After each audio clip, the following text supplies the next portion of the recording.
I welcome you all on this very important seminar. I think this is the 21st seminar being organized by MSWA and Rotary Club of Bombay West. The topic is very important. It is regarding transfer of holding, flats, shares and interest of the deceased member in a cooperative housing society. Before I come to the topic per se, let me throw some light on the issue of the object or the purpose of the nominations which is being provided. By and large, for any property, any financial investment, such as mutual fund, shares, bank account, public provident fund, labor laws, everywhere almost a nomination is provided.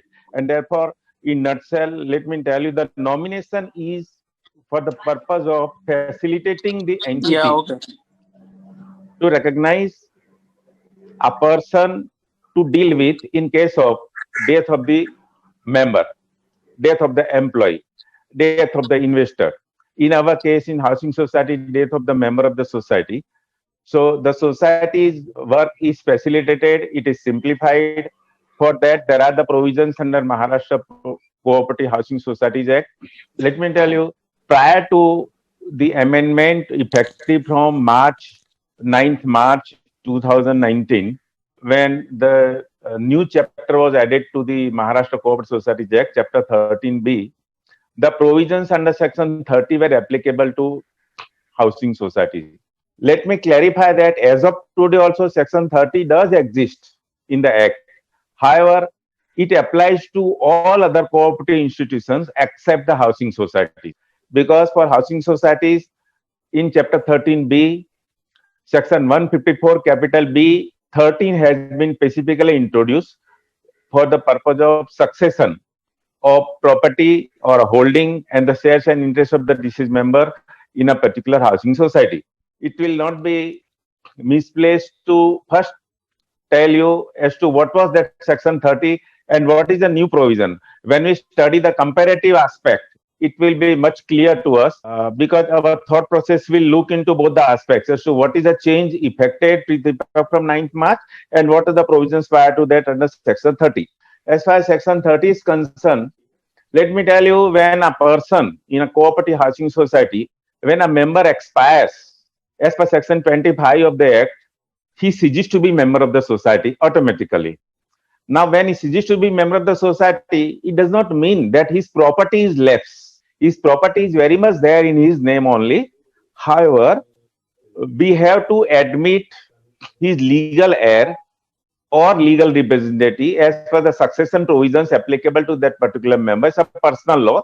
If he's a Hindu, then Hindu law. If he's a Mohammedan, then the Mohammedan Act. These provisions, whoever is a legal heir of the deceased will be admitted as a member of the society. However, till the time such admission happens, till the time such member is admitted as the property is transferred to him, it may so happen that there is a long gap or there can be a dispute. There can be waiting for the court judgment. So to facilitate the cooperative societies to recognize a person, the provisions of nominations under Rule 25 of the Maharashtra Cooperative Societies rules are existing in the Act and the rules. Now, what are these provisions? During the lifetime of a member of the society, he has to file his nomination with the secretary of the society. The secretary has to keep it on record. He has to pass a resolution in the managing committee, and he has to maintain the nomination register in the society. Having done so, the person, the member is said to have nominated someone to whom the society will recognize in the eventuality of death of such person.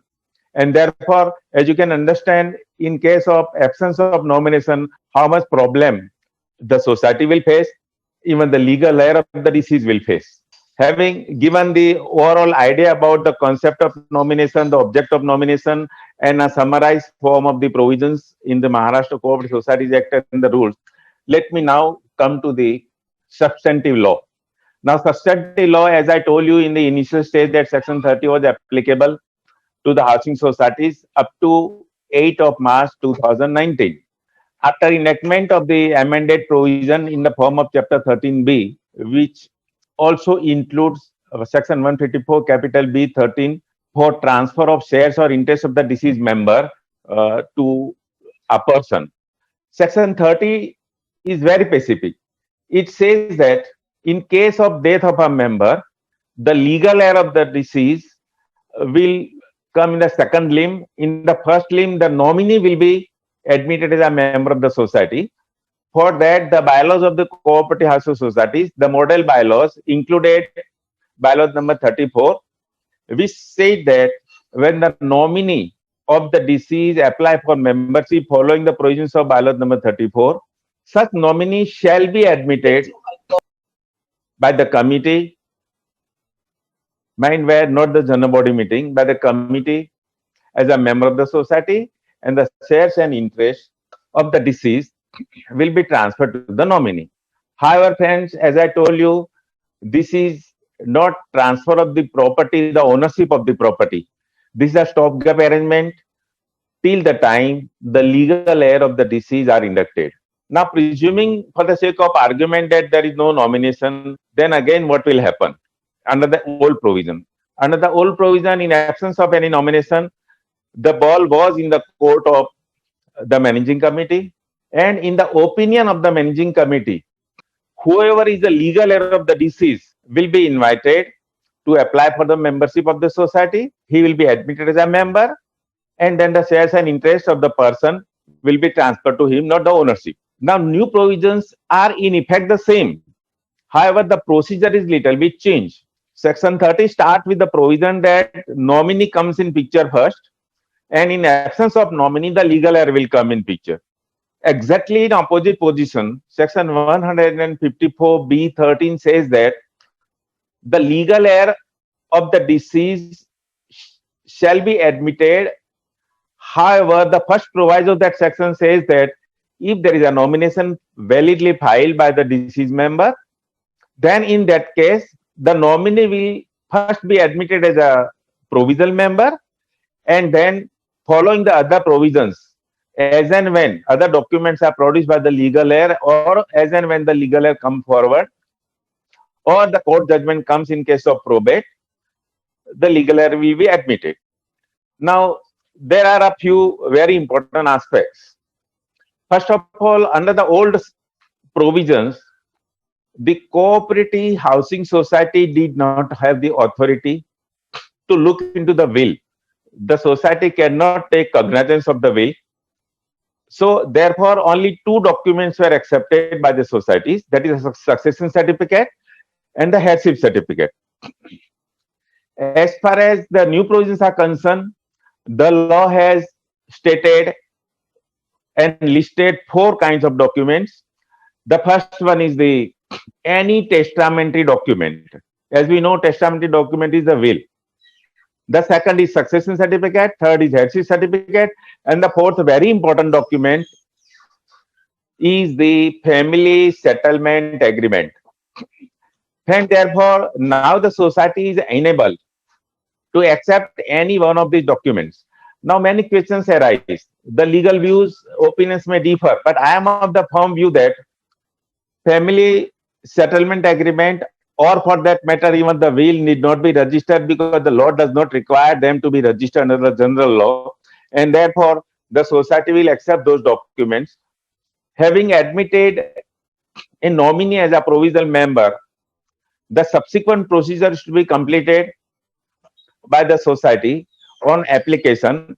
For that, the society has to accept, take cognizance of the testamentary document, that is a will, or the last document, the fourth one, that is called the family settlement agreement. Let me tell you, the submission of this document per se will not automatically entitle such person to be the member of the society. There has to be a procedural aspect. Under section 30, under the old bylaws, there was a provision 35, under bylaws 35, which provided as to how the application will be made by the legal heir of the deceased. As far as the new provisions are concerned, under second proviso to section 154B13, the rules are yet to be prescribed by the state government for the purpose of prescribing the manner in which the legal heirs will come forward for the purpose of admission. So we are waiting for the rules to be prescribed. But in nutshell, as I told you, the nominee will be admitted as a provisional member, and subsequently the legal heir or the person entitled to the property as per the will of the deceased or as per the personal law will come in picture. Here, friends, three aspects I would like to highlight. One is the definition of person, which has been largely widened under the new provision. Section 134B1, subsection clause 20 has prescribed the new definition of person, wherein a large category of persons have been included.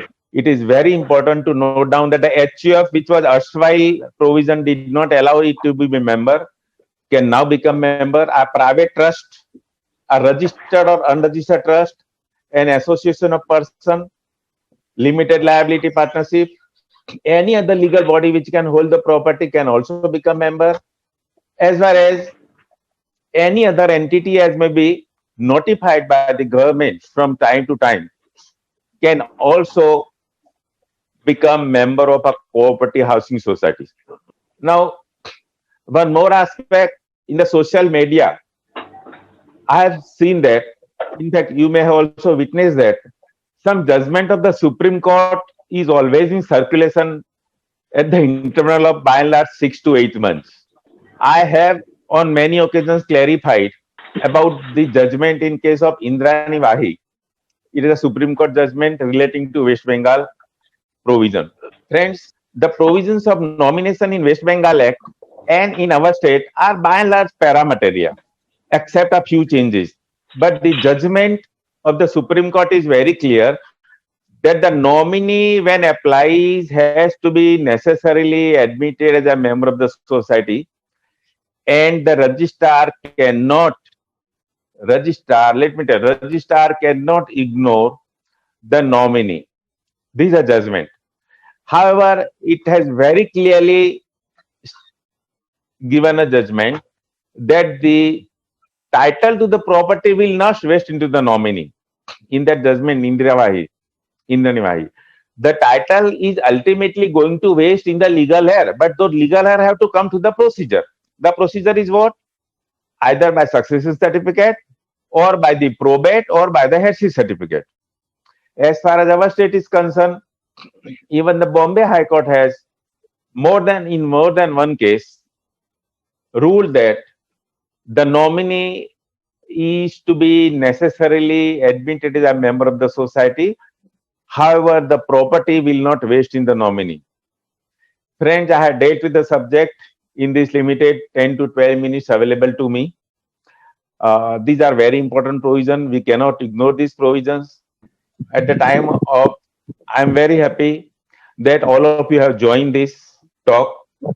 I request all of you to adhere to the lockdown instructions, to help the needy around you, whatever possible. The most important is to support the coronavirus warriors and thereby help yourself by helping the others. Thank you, friends.